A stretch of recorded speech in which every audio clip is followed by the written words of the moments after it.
Hi guys, I'm Nathan, and I'm going to be talking about the space race. Let's get right into the video.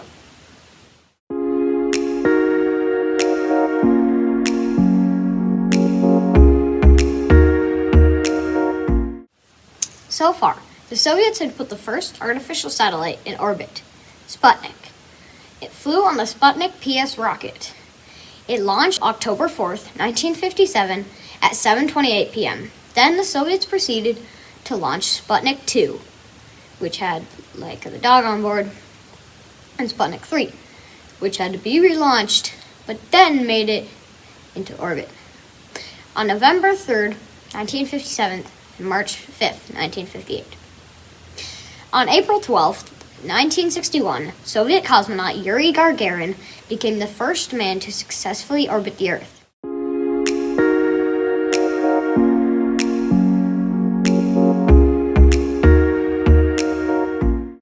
So far, the Americans have put 3+ satellites in orbit: Explorer 1, 3, and 4. All the other Explorer satellites failed. There are more, but this is just a brief intro to American spaceflight, so we won't get into too much detail about these satellites. Explorer 1 was launched on January 31st, 1958 at 10:48 p.m. The Americans had no catching up to do, but would need to do more later in the space race.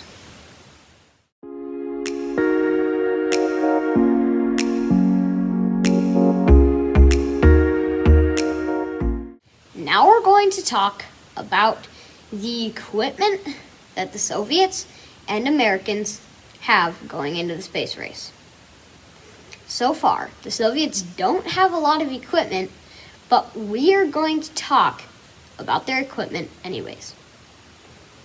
The Soviets have Sputnik 1, 2, and 3, the Sputnik PS rocket, the Sputnik A8, 9, A1 rocket, and the Sputnik rocket.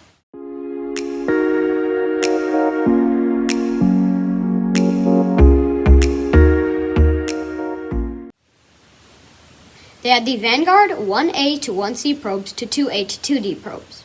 Then we have the Vanguard TV3, 4, and 5 rockets, the Vanguard TV3BU rocket, and the Vanguard rocket. They have the Explorer 1 through 5 probes, the Juno 1 rocket, the Pioneer 0 through 3 probes, the Thor Able 1 rocket, the Juno 2 rocket, the Beacon 1 probe, and the Jupiter C rocket.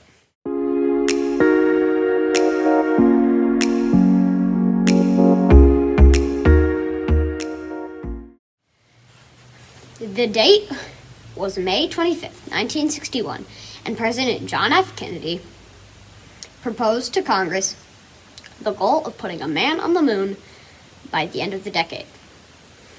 Congress accepted the idea and immediately began building a space center for the Apollo program.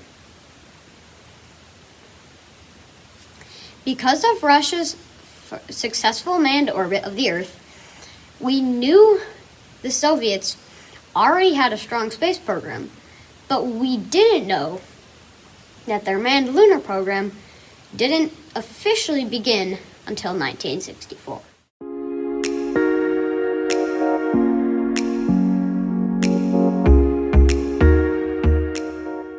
While the new space center was being built, top aerospace engineers haggled over different ideas for the program. Inspired by the German V2 rocket, they began to develop the Saturn launch vehicles.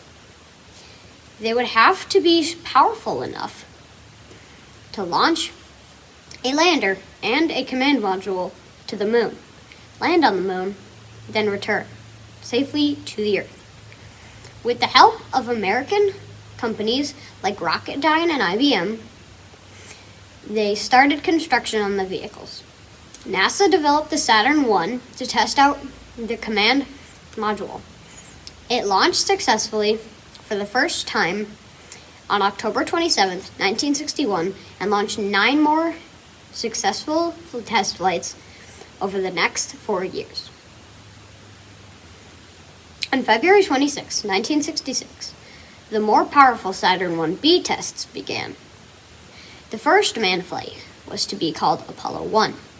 and ended in tragedy when a fire took the lives of 3 astronauts on January 27, 1967. After the setback, NASA regrouped and launched a successful manned test flight on October 11, 1968.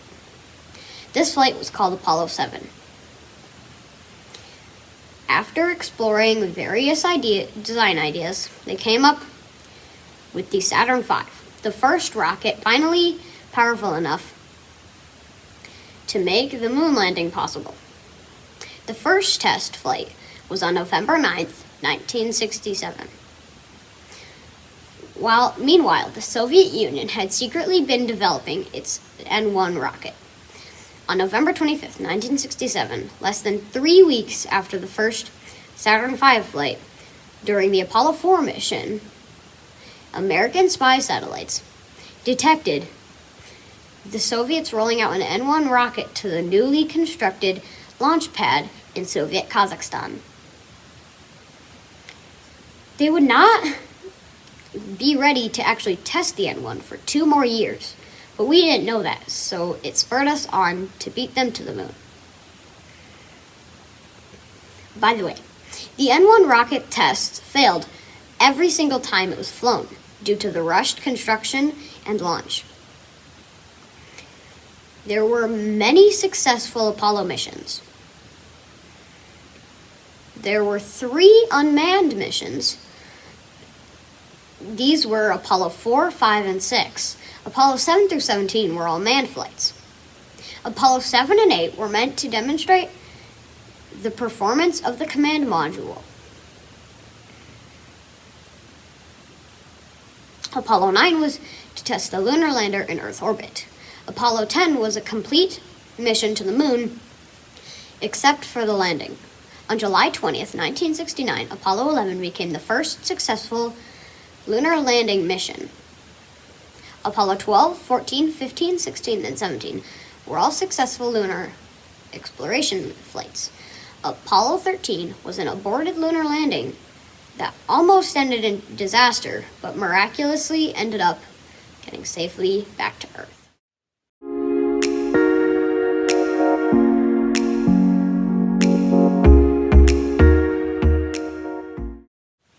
Nobody really knows who won the space race. Every American will tell you they won because they landed on the moon first.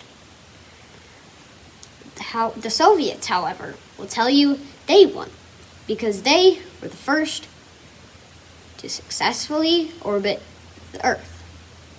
In the end, both countries won because they ended up learning from each other and cooperating on the International Space Station as well as other projects.